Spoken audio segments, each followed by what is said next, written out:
biso bazalaka na sere. Émergence wana TV atu elenga bandeko. Bokoyoka pe bokosentir. Ba voix mo bimi balé, Émergence One TV. C'est la parole de Yannick Dindo, le fils du roi. Et abonnez-vous massivement. Chaîne en ligne, Émergence One TV. Tous les Gaulois, tous les gladiateurs, vous s'abonnez massivement à Émergence TV One. Et pas un mido. Ma solo ya papa Hervé. Tous les masolo politiques, ma solo ya Bible, ma solo ya Ezo Sandisa, ba Congolais nioso. Le général Audrey, joueur à la table, prend ça avant dans la banté. Vous s'abonnez massivement à Émergence One TV, meilleure chaîne YouTube.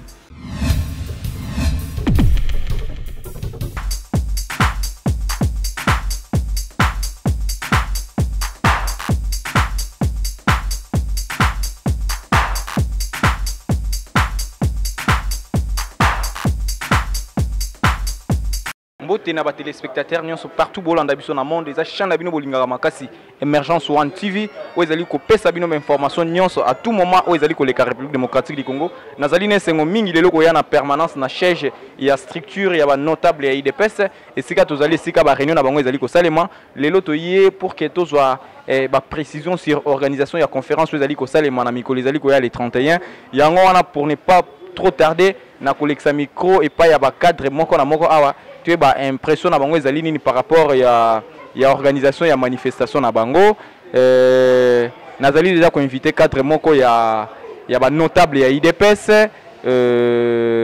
bonjour monsieur. Bonjour.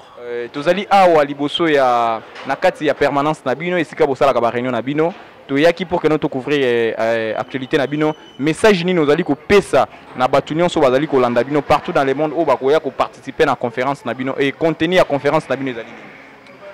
Nous allons parler sur les grandes questions.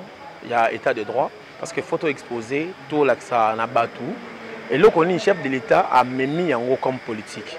Il faut que non cadre il y a la carte va UDPS bazali Batamaël et Bazali. Donc conférence am même débat likolo pour faire voir à tout le monde que na kata UDPS baloba ki ke ba cadre ba la raté, baloba ki to ba cadre ba sila ki il faut conférence donc ils allaient pour la qui ça au monde que UDPS ezali na batu ya kotanga. Ma UDPS a des gens extraordinaires, vous le connaissez non? Le président lui-même est un exemple type, c'est le politicien en RDCS qui est un autre politicien que le président. C'est lui qui donne le temps Bazolanda. Tout le monde doit comprendre le jeu politique. Nous le disons toujours que l'UDPS c'est une machine politique. Et dans le cadre de l'UDPS, il y a des cadres il y a des professeurs, comme le professeur Mbata, tu le connais, non? Voilà, donc il y a des gens qui sont là au Bokomon dans la conférence. Bon, en fait, intervenant dans la conférence, Ezali Banani, pas intervenant. On a le notable Alidor Béa, on a le notable Xavier Kalonji, on a le notable Joseph Ngandou. On va intervenir sur différents points. Mais la 4, il y a tellement amené les questions sur l'état des droits. Questions sur l'état des droits. Banakini, Banamon, partout, Bolanda Bisso, tous allez à na siège, il y a structure, il y a notable IDPS. Tout y a qui pour que nous tous contenir la conférence où nous tenir na mukolo ya 31. Tout ce qui na bino bozala ebele bozala nombreux parce que chauffement ezali makasi état des droits ezali instauré à travers IDPS bazali distraité. Maloba Yasuka, est-ce qu'il y a un message très important qu'on lance dans les combattants sur le monde, surtout dans la diaspora? Dans la diaspora, dans les gens que non, bandeko na bango, pour tout ça bandeko. Papa na bisuza Etienne Tshisekedi le docteur. Baye baki bandeko na bango awape, bazala kamakasi, bazoko continuer ko lutter pour être état de droit et vanda, vision ya papa et vanda pendant la katamboka. Le peuple d'abord.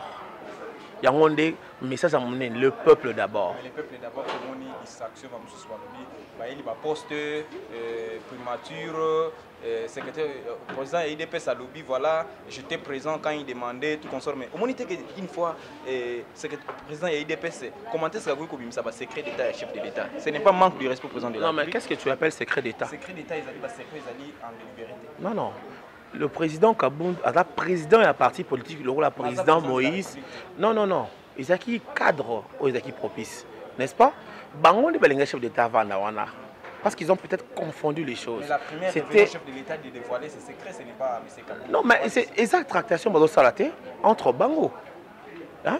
Ça, tractation entre politiques. Et cette tractation entre Bango Bazosala, les alliés politiques, faut voyez Baba Jewana, c'est de la politique qui est en train de se passer. Pour Nangai Nangina Senga Susu, merci Ndeko. Nangina Senga cadre moko ya mwasi. Est-ce que maman kuna ko intervenir? Maman moko ya ko intervenir? Oui, maman moko ya ko intervenir. Maman Mbote, vous allez combattante ya IDPS. Namoni awa na structure ya ba notable ya IDPS et namoni pe ozali animatrice makasi mais natuno mutuna moko ya curiosité au changer slogan ya IDPS pour parce que webi que to solo non message ni ozotinda na bato bazolanda na monde pour na makambo ya conférence ya le 31. Bon, pour la conférence à le 31 tous souhaiter bonne chance. Yo to ko lobezate, yo souhaiter bonne chance. Biso bato baya ebele ba assister. Secrétaire général Augustin Kabou Yazolanda yo namoni awa yo changer slogan ya parti au lobby l'IDPS a vaincu et or makamoni ça le magana congrès ozu pouvoir wana bon to ça ka poto za na pouvoir hein to za ka congrès ko ça mandi to ko changer slogan mais en attendant comme to za na pouvoir ndi to zo courage ko yemba te l'IDPS a vaincu parce que to za na pouvoir. On a pouvoir. Je vous assure que l'IDPS a déjà vaincu. On a vaincu parce que nous sommes là. Chaque jour que bazo kalebiso commenter zo ko bagamba. Ba kalebiso elo ko moko te. 37 ans à lutte. Te to za plus fort. To makala. Lobby bozo binomo bozo lo bana IDPS que bazo chabiso bakale mais oyembia l'IDPS a vaincu. Comme si que bakale wana ezo mona. Bakale ezate po bakale ezate biso to za déjà na pouvoir. Bakale ezate parce que baza déjà na pouvoir, ce sont eux qui ont la clé. Bangonde bat bazali na signature nali koleka nazo papa mususu nani susu ko intervenir troisième intervenant. Bonjour monsieur. Bonjour. Vous allez combattre à IDPS na monio na structure ya ba notable ya IDPS. Vous allez na conférence de presse vous allez ko ça. Message ezani pour ba combattants ba. Pour tous les combattants de l'UDPS qui m'écoutent en ce moment, c'est votre conférence. C'est votre conférence organisée par les notables de l'UDPS le 31 janvier. Nous vous convions à vous tous à venir assister à cette conférence. Il y a beaucoup de thèmes qui sont soulevés. Vous-même, quand vous allez passer, vous allez écouter ce que les conférenciers ont prévu pour vous. Donc nous vous invitons. Boya, Isa conférence, Yabino. C'est un peu ça.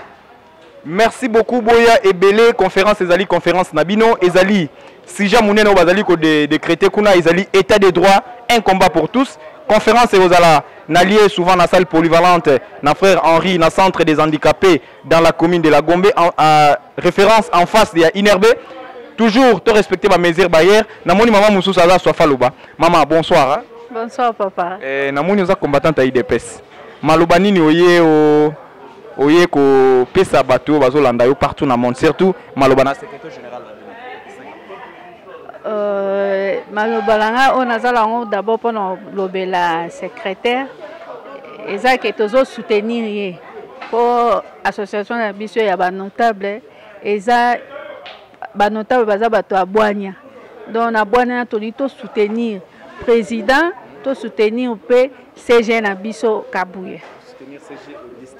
Voilà. Merci beaucoup maman. Vous organisez conférence le 31 awa. Oui. État des droits, un combat pour tous. Oui. Mais un combat pour tous, c'est que la démocratie peut hostilité bon, état des droits pour tous c'est eliko que pour ba droit na biso kale zala ki bafoué siko lelo ba pesi biso ouverture wana ya rocha état de droit en ordre na mboka na biso donc ezo sengela ke mutu surtout à revenir na conscience na poto bunda etumba oyo mutu nyonso à revenir na conscience na ye poto bunda etumba oyo question ya munene tikali ngai ezali question nazo poser coordonnateur coordonnateur soko ko s'approcher wana ezali question purement politique na kendaki pe ko consulter statut à IDPS, na consulté statut à IDPS, j'ai lu tous les structures de l'IDPS, na moni ba structure ezali statutaire, je les lis, na moni ba compétence na yango mais na trouvé et loko babengi structure des notables de l'IDPS. Je vois pour moi c'est non statutaire. Est-ce que Cordon a il tire ses soubassements juridiques ou il y a ça la structure ou babengi structure des notables de l'IDPS. Cordon, vous avez la parole. Ouais, merci beaucoup. Na sepeli mingi na motuna na yo. D'abord pour la Rosala un mouvement to structure na kati ya IDPS affiliation nango esale marana Ligue de jeunes puisque na IDPS tozali na système ya pyramide renversée. C'est-à-dire elingi kolobake c'est la base qui décide. Makambo eutaka na base ezokende likolo eutaka likolo te ezokende na se.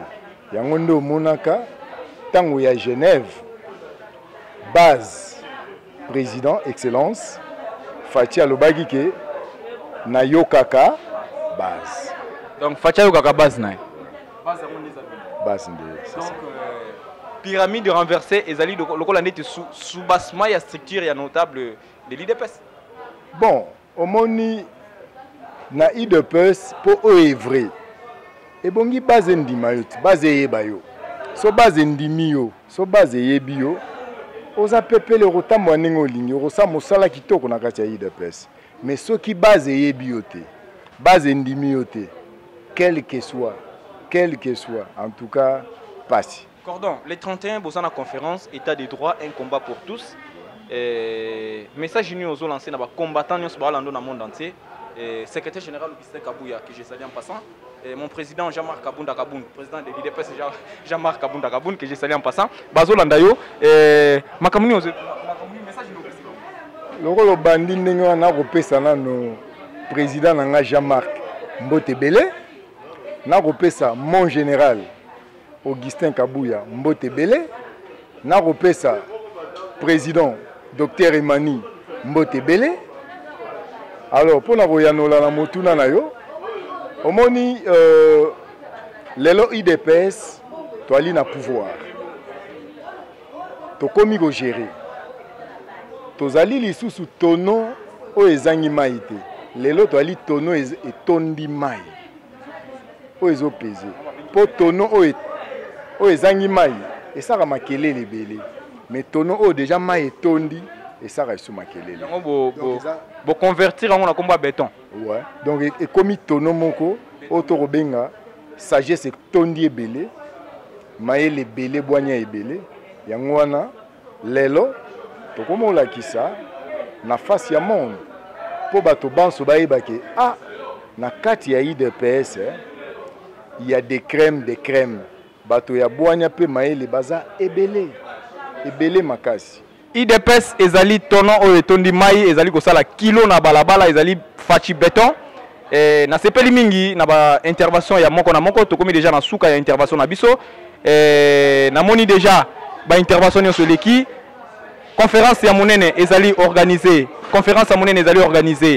le 31 avec thème état des droits un combat pour nous tous toya wana ebele tozala wana parce que ba cadre IDPS ba kozala ebele wana.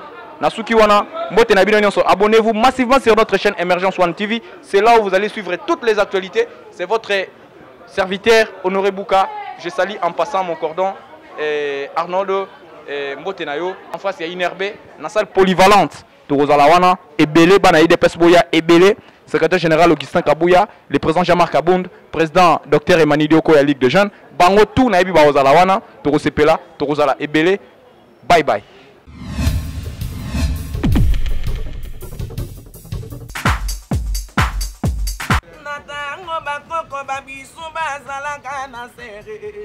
Emergence One TV a tout elenga bandeko. Bokoyoka pe bokosentir ba voix mo bimi balé tin Emergence One TV. C'est la parole de Yannick Dindo, le fils du roi. Puis abonnez-vous massivement chaîne en ligne Emergence One TV.